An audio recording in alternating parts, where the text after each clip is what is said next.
هێزە ئەمنیەکانی هەولێر پەرلەمانتارێکی پارتی چەپی ئەڵمانیان لە فڕۆکەخانەیە و شارە دەستگیر کرد. ئاسایشی سلێمانی ڕایگەیان تۆمەتباری سەرەکی تاوانەکەی گەڕەکی ڕزگاری سلێمانیان لە تکریت دەستگیر کردووە. بەهۆی کەوتنە خوارەوەی لە بەرزاییەکەوە کۆڵبەرێکی کورد لە ڕۆژهەڵاتی کوردستان گیانی لەدەستدا. ساڵتان لێبێت تۆم کاتتان باش هەواڵی ڕۆژتان پێشکەش دەکەم. بەهۆی کەوتنە خوارەوەی لە بەرزاییەکەوە کۆڵبەرێکی کورد لە ڕۆژهەڵاتی کوردستان گیانی لەدەستدا. کۆڵبەرێکی کوردی ڕۆژهەڵاتی کوردستان کە خەڵکی ناوچەی سەلاسی باوەجانیە لە کاتی کۆڵبەریکردندا لە ناوچەی هەورامان کەوتە خوارەوە و گیانی لەدەستدا.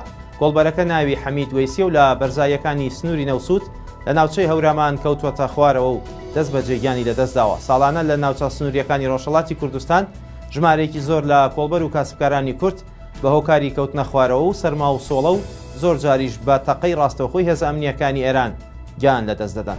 ئاسایشی سلێمانی ڕایگەیان تۆمەتباری سەرەکی تاوانەکەی گەڕەکی ڕزگاری سلێمانیان لە تکریت دەستگیر کردووە. لە ڕاگەیاندراوێکدا بەڕێوەبەرایەتی ئاسایشی سلێمانی ئاشکرای کرد توانیویانە بە هەماهەنگی لەگەڵ دەستگا ئەمنیەکانی عێراق تۆمەتباری سەرەکی تاوانەکەی گەڕەکی ڕزگاری شاری سلێمانی لە تکریت دەستگیر بکەن. ئاماژە بۆ ئەوەش کراوە دەستگیرکراوەکە لە دایک بووی ساڵی 1998 تکریتە و ماوەی چەند مانگێکە هاتووەتە سلێمانی و لەو شارە نیشتەجێ بووە. ئاماژە بۆ ئەوەش کراوە تۆمەتبارەکە بە فەرمانی دادوە ڕاگیراوە و لێکۆڵینەوەی لەگەڵ دەکرێت. دوێنێ لە سلێمانی هاوڵاتیەک بە ناوی عوسمان حەمەسعید لە گەڕێکی ڕزگاری شارەکە کوژرا و تاوانباری تاوانەکە هەڵهات و ئۆتۆمبیلی کوژراوەکەشی بەرەو خواروی عێراق بردبوو. هێزە ئەمنیەکانی هەولێر پەرلەمانتارێکی پارتی چەپی ئەڵمانیایان لە فڕۆکەخانەی هەولێر دەستگیر کرد.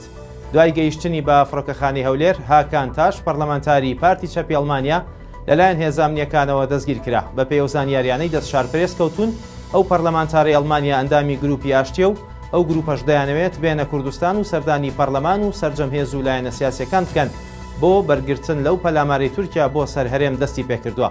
هاوکات ئاژانسی هەواڵی فرات بڵاوی کردوێتەوە ئەندامانی دیکەی ئەو گروپە هەوڵیانداوە لە فڕۆکەخانەی دۆسڵدۆرفی ئەڵمانیاوە بەرەو هەولێر بەڕێ بکەون، بەڵام لەلایەن پۆلیسی ئەڵمانیاوە ڕێگریان لێکرا و 27 ئەندامی گروپەکە دەستگیر کراون. پێشتریش وەزارەتی ناوخۆی حکوومەتی هەرێمی کوردستان لە ڕاگەیەندراوێکدا سەرجەم ئەندامانی گروپی ئاشتی بە ئەندامی پارتی کرێکارانی کوردستان ناوبردوو تۆمەتباری کردوون بە هەوڵدان بۆ تێکدانی ئارامی و ئاسایشی هەرێمی کوردستان. بەرپرسی مەڵبەندی کەرکووکی یەکێتی ڕایگەیاند نەبوونی کورد لە ناو دەستگا ئەمنیەکانی شارەکەدا ناهاوسەنگی دروست کردووە و بەو هۆیەشەوە جمو جۆڵەکانی داعش لە ناوچەکە زیادی کردووە. محەممەد عوسمان بەرپرسی مەڵبەندی کەرکووکی یەکێتی لە دوای کۆبوونەوەی هێز و لایەنە سیاسیە کوردەکانی کەرکووک بە شارپرێسی ڕاگەیاند تاوەکو کورد نەچێتە ناو یەکە ئەمنیەکانی شارەکەەوە دۆخی کەرکووک باش نابێت. محەممەد عوسمان باسی لەوەش کرد پارێزگاری ئێستای کەرکووک تەنیا پارێزگاری عەرەبە و لە هەموو ڕوویەکەوە کوردی پشتگوێ خستووە. ئەوەش لە کاتێکدایە لە چەند ڕۆژی ڕابردووشدا ئەو بەرپرسە یەکێتی لە کەرکووک ڕایگەیاندبوو ڕێژەی کارمەندانی کورد لە نووسنگەی کۆمسیۆنی باڵای هەڵبژاردنەکانی عێراق لەو شارە بۆ لە 25 دابەزیوە. بڕیارە هەفتەی داهاتوو کۆنگرێسی ئەمریکا ئەو یاسایە هەڵبوەشێنێتەوە کە ڕێگە بە سەرۆکیە وڵاتە دەدات هێزی سەربازی ئەمریکا لە عێراق بەکاربهێنێت. ڕۆژنامەی واشنتۆن ئێگزامینەری ئەمریکی هەواڵێکی لەو بارەیەوە بڵاو کردوێتەوە و نووسیوێتی دوای چەند ساڵێک لە سکاڵای یاسادانەرانی ئەمریکا لەسەر یاساکە لە ئێستادا کار لەسەر هەڵەوشاندنەوەی دەکرێت لە کۆنگرێسی ئەمریکا. ستینی هۆیر سەرۆکی زۆرینەی کۆنگرێس ڕایگەیاندووە لە ئێستادا پێویست بە ئەنجامدانی هیچ ئۆپراسیۆنێک ناکات لە عێراق. زۆر دەمێکیشە چاوەڕێی هەڵوەشاندنەوەی ئەو ڕێگە پێدانەمان دەکرد کە بوونی پێویست نییە. لە پاڵ دیموکراتەکان دوو ئەندامی کۆماریش لەگەڵ هەڵوەشاندنەوەی ڕێگەپێدانە سەرۆکایەتیەکەدان و دەڵێن ڕێگەپێدانەکە ماوەی 2 دەی بەسەردا تێپەڕیوە و هیچ پێویست بەمانەوەی ناکات.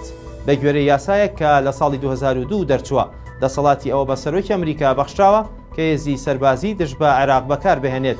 بەو پێی ئەو کات گومان دەکرا سەدام حوسێنی سەرۆکی لە سێدارەدراوی عێراق چەکی کۆمەڵکوژ لە کۆمەڵگەی نێودەوڵەتی دەشارێتەوە.